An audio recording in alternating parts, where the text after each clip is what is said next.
into Grimm's Gates of Horror. My name is Grimm, and this is your new haven for all things horror movie related. And today, I'm going to be reviewing M. Night Shyamalan's The Visit. Now, The Visit is a horror mystery that follows Becca and her younger brother Tyler as they travel to Pennsylvania farm country to meet their grandparents for the first time. But when the two elders start to act increasingly strange, they unveil a shocking secret, leaving them wonder if they'll make it out alive. And the movie also stars Kathryn Hahn as well. And for context, I have seen this movie once before when it first came out back in 2015.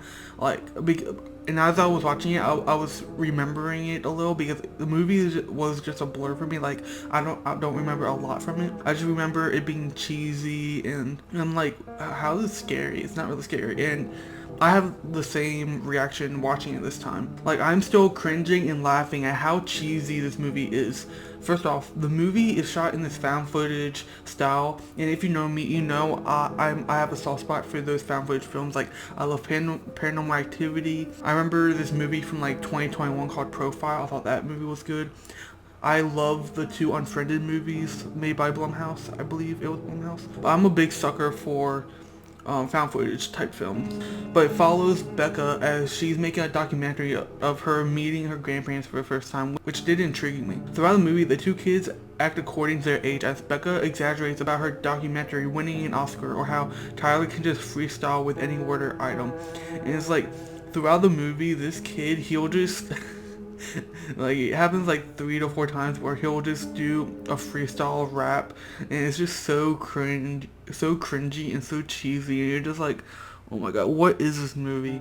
Like, it's supposed to be a horror movie, but I'm just here laughing and just cringing at how ridiculous it is. But I feel like showing this perfectly is what I feel people are attracted to when they watch this movie. I mean, we even get name drops of, I think, One Direction and Tyler, the creator, from, coincidentally enough, Tyler, the younger brother Tyler, which helps keep this movie in 2015, helps it like remain as like not a period piece, but where it's like a timestamp, because it really feels like it's from like the mid to late 2010s. But as much as I was into these main characters, throughout the movie I was waiting for something horror-ish to happen. But even though the action and the behavior of the grandparents were strange, nothing truly felt like horror besides a couple of attempted jump scares. There are a couple of scenes where the camera style is changed from like found footage to surveillance footage, like Paranormal Activity, as the cameras are set up to catch the grandparents doing something strange. I thought some of those scenes were intriguing, and they did definitely give like this chilling feel. But I honestly just found myself laughing a lot more while watching this movie.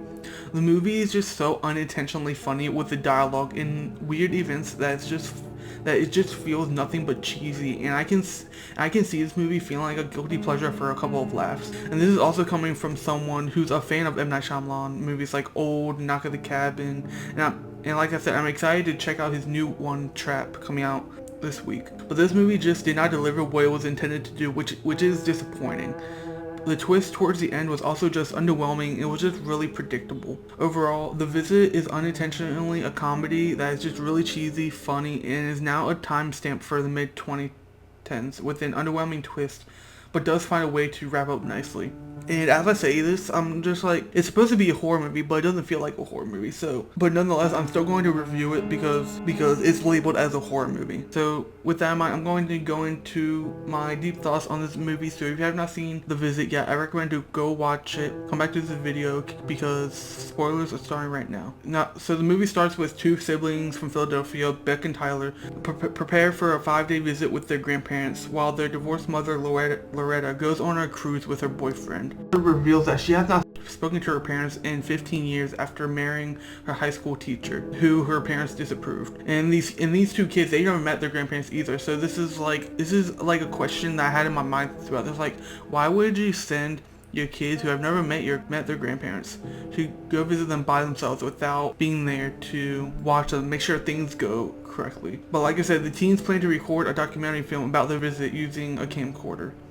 And you don't hear that word a lot, camcorder. Like, you hear like camera, you hear like people recording on their phones, but camcorder is a word that have not heard in in a good while. There's this one scene as they're on the train going to meet their grandparents where we first get like get Tyler just doing a freestyle on the train and like they're talking to one of the workers on the train, and it's just so like, even think about it, I'm just laughing because the raps are, because the way he raps and like the words that he uses, it's just so 2010. I feel like using references and words that he uses in his raps it just has the aesthetic and tone of that time period. And so Beck and Tyler, they meet their grandparents, referring to them as Nana and Pop Pop. But then they travel to their isolated farmhouse, and Beck and Tyler are instructed to never go into the basement because it contains mold, and that bedtime is at 9:30 every evening, after which they should not leave their room. The grandparents seem pretty nice and pleasant, but quickly their behavior becomes strange. The first night around 10:30, Becca goes downstairs for something to eat and sees her grandmother like vomiting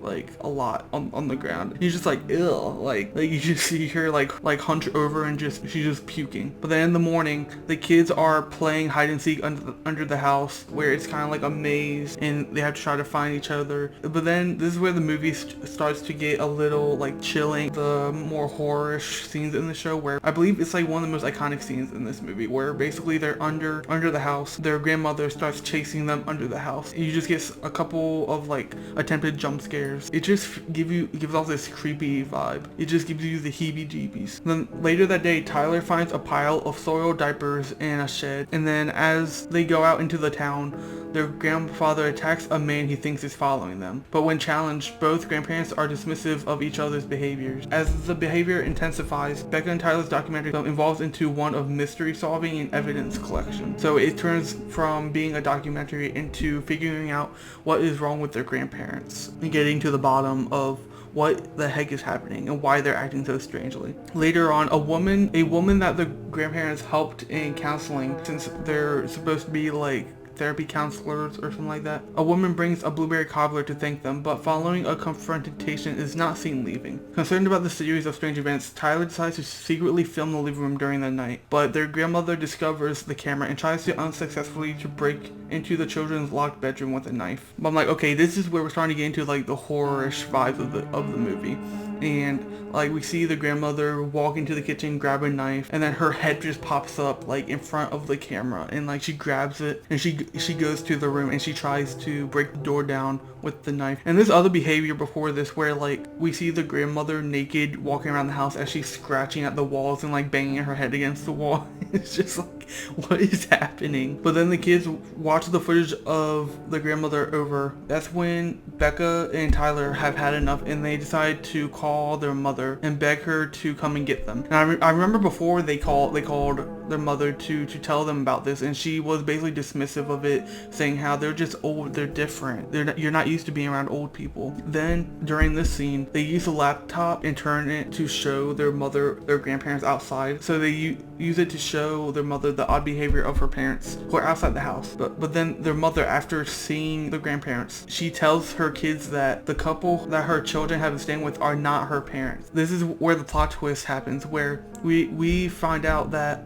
they have been staying with strangers the whole time. They have not been staying with their grandparents. They've basically just been staying with a random old couple in their grandparents' house, which is a little weird at first. I'm just like, what? How are these not their grandparents? They're in their grandparents. This is their house. But then that's when we start to get more of how this happened, what happened to the grandparents if these are not the grandparents. But then the kids try to escape the house and discover the visitor who went missing hanging from a tree. So basically, the woman who showed up with the blueberry cobbler, they find her hanging from a tree. But then the grandparents go into the house finding the children, and they force the kids to play Yahtzee. There's this one joke. Becca was like, it's Hasbro, not Milton Bradley that makes Yahtzee now.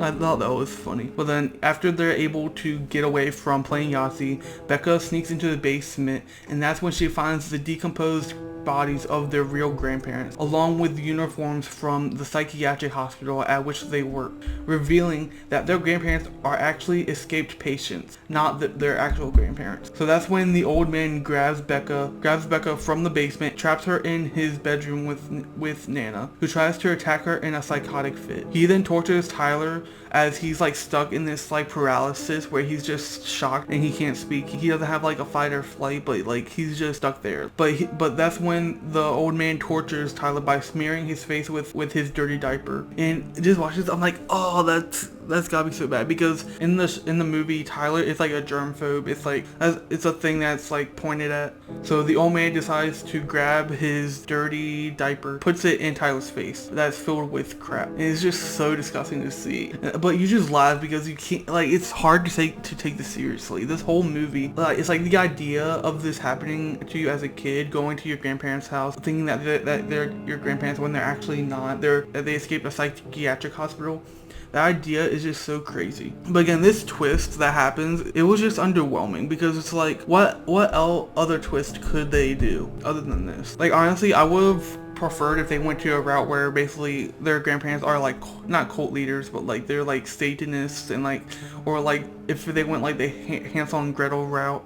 Because at one point the grandmother does have Becca go into the oven to clean it. She's like, can you go a little further into the oven? I want to make sure you really clean it. And I'm like, okay, so this is going to be like a Hansel and Gretel situation. No, that was just to get the viewer like engaged and like invested. So I just feel like this twist was like a little underwhelming to me. But as Becca and the old woman fight, Becca is able to stab Nana with a glass shard from a broken mirror, then runs to the kitchen to help Tyler as she tries to fight the grandfather, or not the grandfather, but the old man. But the grandfather gains the upper hand, but then Tyler gets out of this like shocked stage, and like he charges at the old man, knocking him to the floor, and kills him by repeatedly bashing his head in with the refrigerator door. I'm just like, oh my god. And then it's like you're just watching it as like a camcorder sitting on like a counter, and that's basically how you get this shot. And it's just, you don't see like the head getting smashed in with the refrigerator door, but you just hear like the fridge door slamming against the head,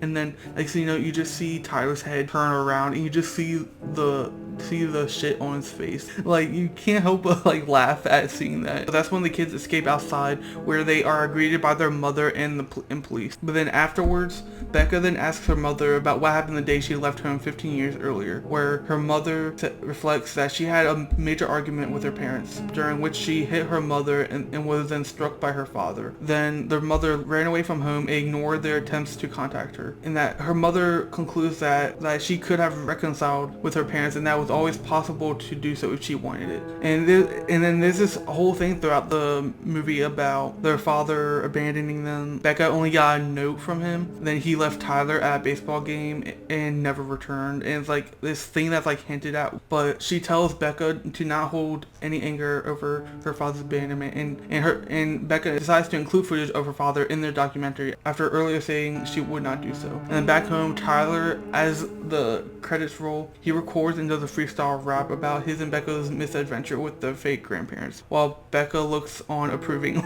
And that's basically The Visit. So yeah, this movie, it's a small movie. I believe it's only like, yeah, the movie's only an hour and 34 minutes long. It's not a long movie. It's produced by Blumhouse as well. So overall, I give The Visit a C+, because even though it's not really, I don't find anything scary about it. I don't really see it as like a horror movie. I still had a good time with this movie as I was laughing at it a lot. It's a cheesy and guilty pleasure type of movie. And out of all the M. Night Shyamalan movies I've seen, this is probably the worst. So yeah, I hope y'all did enjoy this review. If you did, please drop a like, subscribe if you're new, and find yourself coming back to my videos on a regular. Turn post notifications on to get notified when I do post again. I believe my next review will be on the Debbie Ryan movie called Night Teeth. I know it doesn't make any sense for me to review that next, but that's what came up on the wheel, so I will be doing that next. Never seen it, but if you're looking forward to that, subscribe, turn post notifications on, join the Grimpire. I also have my social medias down in the description below. I will have my Twitter, my Snapchat, my Instagram down there, but I'm mostly active on Twitter. But I will also have links down in the description as well to Operation Olive Branch's Linktree, and a link to Save the Kids to help the people in Gaza and the many Palestinians who are suffering from this genocide that is going on, because this needs to stop. Innocent Palestinians are being killed, slaughtered, and Israel is committing mass genocide, and whoever supports this or ignores the terrorism that is being committed is the problem. Like, I struggle to bring to words what is happening, how sickening these acts of violence and cruelty are. Babies are being decapitated, families being killed and split up. So please donate. If you can't donate, please share, educate yourself, and talk about what's happening in the Middle East. So because so many people are being complicit in this genocide, whether it's ignoring what is happening or actively supporting the violence that is occurring. So like I said, so I will post 2 links in the description for anyone who can donate. And if you can't donate, like I said, please share and talk about what is happening in our world. And on the link tree, there's many ways you can help. There's at the top they have Amani, food blogger they can donate to, Bahrain medical tent. You can donate to Pal Humanity to help provide diapers and formula. Then they also have a spreadsheet and a frequently asked questions tab if you have any questions or if you need a better presentation of what this link tree provides. But as we go down more, red card Israel to ban Israel from participating in FIFA. But then there's a call for perinatal professionals and birth workers, forums and navigation, request and information change on like articles and stuff. And you can also report suspected fraud, scam, or impersonation. But yeah, they also have a mutual and direct aid. You can help provide free telehealth. You can help provide eSIMs for Gaza. Like there's just so many ways you can help this cause. There's also Save the Kids as well. So there's just many ways you can help donate or just share these links around, because if you can't donate, someone else might be willing to help and donate to this cause as well, because this needs to be talked about, because this needs to get a broader reach, because it's been too long and this needs to, and we need a ceasefire. We need an end to this genocide. So yeah, if you're interested in checking out The Visit, I recommend streaming it on Max right now. I may be 13, may not live in the hood, may not carry no chrome, may not be allowed a cell phone at dinner, but I'm young and can do 18 push-ups, and I speak the truth. My sister tried to make a film about old people feeling dismay, but it didn't turn out that way. She hit the screen, and Keelan got vomited in her face, chunks in her hair from a stew, but she washed them out with Herbal Essence Body Envy shampoo. So here's a few things T. Diamond learned from visiting elders. Adult diapers come in many a name. There's a Tens, it depends, a Medline, and Prevail, but they all the same. They keep your mess from spilling out, and they keep it contained. So here's the truth. I got messed up with a killer who's truly insane. I will try not to refrain, try to overcome my pain, cause one day it will get me my fame. Like 50 Cent getting shot and being lame, you see. I got a diaper shoved in my face for half an hour. I thought it was over. I thought I'd be under the ground growing fall leaf clover. Some dude doing over me with a mower. But that's not what happened, you see, cause I went all mental. I was like Mel Gibson at the end of a Lethal Weapon rental. I'm straight now, I'm not gonna lie. For 3 weeks that diaper left me like a basket case. I had to use 2 whole dove bars on my face. And one last thing, and I don't mean to say again, but the truth is, shit doesn't taste like chicken. Oh, Shania Twain, bitches!